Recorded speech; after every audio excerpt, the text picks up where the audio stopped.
नमस्कार दोस्तों, मैं Syed Saif Ali, medical laboratory technician आपका हमारे चैनल लैब टेक लर्नर्स पर स्वागत करता हूं। ये वीडियो मैं डेडिकेट बीएमएलटी और डीएमएलटी एस्पिरेंट्स या बीएमएलटी डीएमएलटी स्टूडेंट्स जो कि अभी पढ़ाई कर रहे हैं, जो first year, second year, third year की प्रिपरेशन कर रहे हैं, उनके लिए बनाया हूं। इस वीडियो में सबसे पहले मैं बात करूंगा कि अपने सिलेबस को कवर कैसे करना है, फिर कैसे उसमें कंटिन्यूटी रखनी है। फिर दूसरी चीज़, बहुत सारी अफवाहें हम लोग सुनते हैं, स्पेशली मध्य प्रदेश की मेडिकल काउंसिल से जुड़े या मध्य प्रदेश की एमपी एमएसयू जबलपुर यूनिवर्सिटी से जुड़े जो स्टूडेंट्स हैं, उनके लिए थोड़ी सी परेशानियाँ देखने मिलती है। बहुत सारे कॉलेजेस में या फिर कॉलेज के बाहर लैब्स में कई बार ऐसी चीज़ें सुनने मिलती है जिससे कि वो डिमोटिवेट हो जाते हैं। तो उन सारे विषयों पर आज हम बात करेंगे। सबसे पहले मैं ये बता दूं कि बीएमएलटी जो कोर्स है वो करीब 4 से 4.5 साल में कंप्लीट होता है। अगर आप उसे बीएससी या कोई बीए या फिर कोई भी अदर बैचलरेट डिग्री जो कि नॉन टेक्निकल या नॉन मेडिकल डिग्रीज़ हैं, उनसे अगर आप कंपेयर करके और अपना का ड्यूरेशन देखेंगे तो आप हमेशा अनसेटिस्फाइड रहेंगे दोस्तों।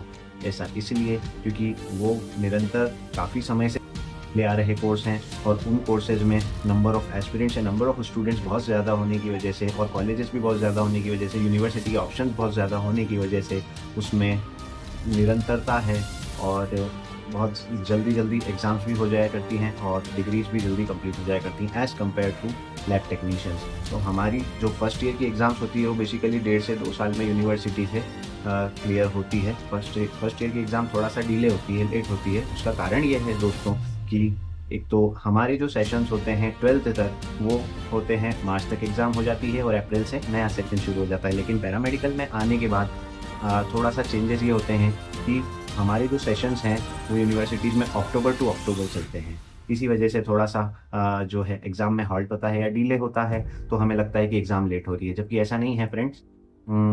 जुलाई में या अप्रैल में एडमिशन हो जाने के बाद, क्योंकि 12th आपकी मार्च अप्रैल में रिजल्ट आ जाता है, तो फिर जुलाई में या अगस्त में बेसिकली कॉलेजेस एडमिशन्स ले लेते हैं। ठीक है, एडमिशन ले लेने के बाद अब हमारे अंदर क्यूरोसिटी होती है कि नहीं, कॉलेज देखना है, कॉलेज में पढ़ने जाना है। तो उसलिए अपन क्या करते हैं कि कॉलेज वालों को प्रेशराइज़ करते हैं एडमिशन लेने के बाद कि वो बेसिकली जुलाई या अगस्त से सितंबर तक एनी हाउ हमारा कॉलेज चालू कर दें। और जब कॉलेज चालू हो जाता है तो हम लोग उधर से ही स्टार्ट कर देते हैं कि हाँ, हमारा जुलाई से अगस्त से कॉलेज चालू हो गया है और जुलाई अगस्त के बाद नेक्स्ट जुलाई अगस्त में हमारी एग्ज़ाम होनी चाहिए 1 साल के बाद। लेकिन दोस्तों ऐसा नहीं है। अक्टूबर टू अक्टूबर सेशन होने की वजह से नेक्स्ट आपकी जो फर्स्ट ईयर की एग्ज़ाम आएगी वो दिसंबर टू जनवरी तक जाती है। अक्टूबर से अक्टूबर सेशन कंप्लीट होता है। सेशन कंप्लीट होने के बाद यूनिवर्सिटी में जो है एग्ज़ाम के लिए प्रस्तावित डेट्स दी जाती है। फिर वो प्रस्तावित डेट्स जो हैं उन पर काम किया जाता है और एग्ज़ाम की नीति बनाई जाती है और फिर एग्ज़ाम कंडक्ट कराई जाती है। तो इन सब में 1.5 साल करीब हो जाता है हमारी तरफ से, यानी हमारे हिसाब से वो 1.5 साल हो जाता है, जबकि ऐसा नहीं है।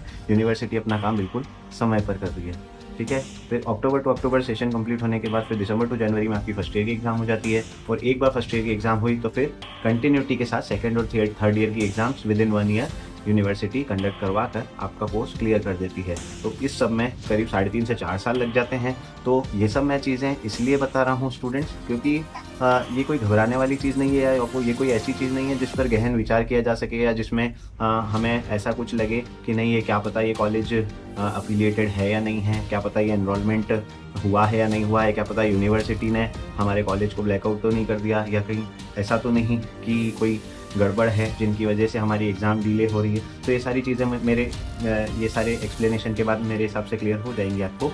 और सेकंड चीज़, जब आप प्रिपरेशंस करते हैं तो आपकी प्रिपरेशंस कुछ इस तरह से होना चाहिए कि आपकी बीएमएलटी फर्स्ट, सेकंड और थर्ड ईयर या फिर डीएमएलटी फर्स्ट और सेकंड ईयर का जो भी सिलेबस है, उस पर्टिकुलर सिलेबस को आपको कंप्लीट कर देना है। और कंप्लीट इस तरह से करना है कि एक टॉपिक को कम से कम 3 से 4 रेफरेंस बुक्स या फिर मेन कोर्स बुक्स में से कंप्लीट करना है, जिसके कारण आपका कोई भी टॉपिक है अधूरा नहीं रहना चाहिए। अगर कोई भी टॉपिक अधूरा रहता है या फिर कोई भी टॉपिक ऐसा है जो आपने ऊपर ही से पढ़ लिया है या सिर्फ उसकी आउटलाइंस पढ़ी है, तो फिर आपका नॉलेज नॉलेज प्रॉपर नहीं है। और अगर नॉलेज प्रॉपर नहीं होगा तो आपको फिर BMLT या DMLT के कंप्लीशन के बाद फिर अलग से कोई कोर्सेज, अलग से कोई क्लासेस स्टार्ट करनी पड़ेगी, जो कि आपके कॉम्पिटिटिव एग्जाम्स की तैयारी करवाएंगी। फिर उसमें अलग से जाना पड़ेगा, फिर अलग से अपना समय वेस्ट होगा। मैं ये चाह रहा हूँ कि BMLT first year, second year, third year करने के बाद जो भी एस्पिरेंट्स डायरेक्टली ग्रुप 5 जैसी एग्जाम्स या कोई भी और अदर एम्स, CRE या ऐसे कोई भी बहुत सारी गवर्नमेंट एग्जाम्स को भरें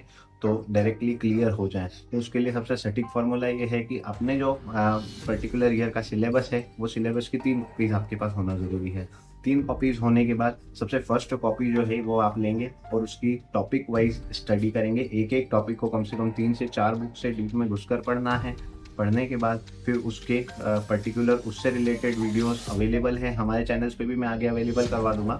और बाकी भी बहुत सारे ऐसे चैनल्स हैं जिन पर अवेलेबल है। उन वीडियोस को देखकर उसको और क्लियर करना है टॉपिक्स को। और फिर उसके बाद एक बार जब उस टॉपिक को हमने पूरा कम्प्लीटली पढ़ लिया और हम लोग को अंदर से कॉन्फिडेंस आ गया कि इस टॉपिक से रिलेटेड अब मेरा कुछ नहीं बचा है, then first copy of syllabus में से उस टॉपिक को कम्प्लीटली काट देंगे।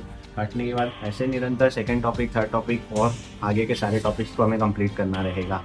एक बार वो सिलेबस हमारा पूरा कट गया तो सेकंड सिलेबस हम उठाएंगे विदिन 6 मंथ्स, यानी कि हमारा आधा ईयर कंप्लीट हो जाने के बाद फिर जो सेकंड वाली जो सिलेबस की कॉपी है उसको फिर से उठाएंगे और हम उसके बाद सेल्फ इवैल्यूएट करेंगे। सेल्फ इवैल्यूएट ऐसे करेंगे कि जो टॉपिक्स हमने पूरे कंप्लीट कर लिए हैं उस टॉपिक्स को एक एक टॉपिक को हम दोहरा कर देखेंगे खुद से ही कि हमको उसमें से कितना याद है, और जितना याद है वो सब अपन ऑन द टेबल रखने के बाद फिर उसमें और क्या ऐड होने की ज़रूरत है और उसमें क्या क्या चीज़ें बढ़ाने की ज़रूरत है, उन सब चीज़ों पर काम करेंगे अगले 6 महीने। और उसको उस सिलेबस को पिक करते जाएंगे जो टॉपिक हमारा 100% कंप्लीट हो गया।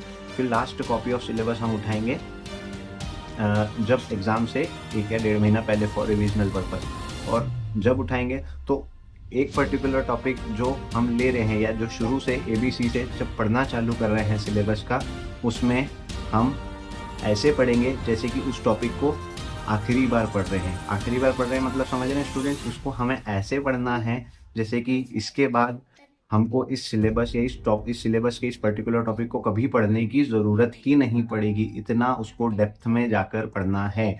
और ये सब मेहनत मैं करने के लिए इसलिए बोल रहा हूँ कि स्टूडेंट्स, मैं नहीं चाहता कि कोई भी लैब टेक्नीशियन सिर्फ पास हो या सिर्फ एवरेज मार्क्स से एक लैब टेक्नीशियन बनकर और 5 से 8 हज़ार या 10 हज़ार रुपये की नौकरी बाहर करे। मैं चाहता हूँ कि बेस्ट से बेस्ट टेक्नीशियन बने, अपनी फील्ड का स्टार बनकर आप उभरें। ठीक है, तो ये हमारा तरीका रहेगा सिलेबस कंप्लीशन का। और फर्स्ट और सेकंड और थर्ड ईयर में, तीनों ही ईयर्स में आप इस तरीके से अगर चलेंगे तो बहुत अच्छा रिजल्ट मिलेगा। और दूसरी चीज़, एक और चीज़ मैं ये कहना चाह रहा था कि जो भी आप नोट्स बनाते हैं, आपका कॉलेज नोट्स प्रोवाइड कर रहा है, अच्छी चीज़ है। अगर आपका जो भी आप कोचिंग सेंटर्स या कुछ भी इंस्टीट्यूट पे आप जा रहे हैं, अगर वो प्रोवाइड कर रहा है वो बहुत अच्छी चीज़ है, लेकिन वो बेसिक नोट्स होते हैं। ठीक है स्टूडेंट्स, उन नोट्स को आप कभी भी ये ना समझें कि यही नोट्स हमें पास कराएंगे, यही नोट्स से हम रैंक बना लेंगे और इसी नोट्स के ज़रिए हमारी गवर्नमेंट जॉब लग जाएगी। वो सिर्फ बेसिक नोट्स होते हैं स्टूडेंट्स, सारे कॉलेजेस में जितने भी दिए जाते हैं, प्रोवाइड किए जा रहे हैं आपको, वो बेसिक नोट्स हैं। डेप्थ में जाना है, गवर्नमेंट जॉब पाना है, तो उसके लिए आपको एक्स्ट्रा एफर्ट्स लगेंगे, ज़्यादा मेहनत लगेगी। और ज़्यादा मेहनत करने के लिए आपको रेफरेंस बुक्स उठानी पड़ेगी और खुद के नोट्स बनाने पड़ेंगे, प्रिपेयर करने पड़ेंगे। और उन नोट्स को अपन को इतना डेप्थ में बनाना पड़ेगा कि कहीं से भी क्वेश्चन उठकर आ जाए, लीस्ट हम उसको क्रैक करेंगे। हमको बहुत इजीली समझ में आना चाहिए कि क्वेश्चन क्या है और उसका जवाब क्या बन रहा है। ठीक है स्टूडेंट्स, तो मेरी तरफ से आप सभी को शुभकामनाएं हैं। और लैब टेक्नीशियन से रिलेटेड या लैब फील्ड से रिलेटेड कोई भी डाउट हो या कोई भी किसी भी तरह का सवाल हो तो आप मेरे कमेंट सेक्शन में लिख सकते हैं, मैं उसका जवाब देने की कोशिश करूँगा। धन्यवाद।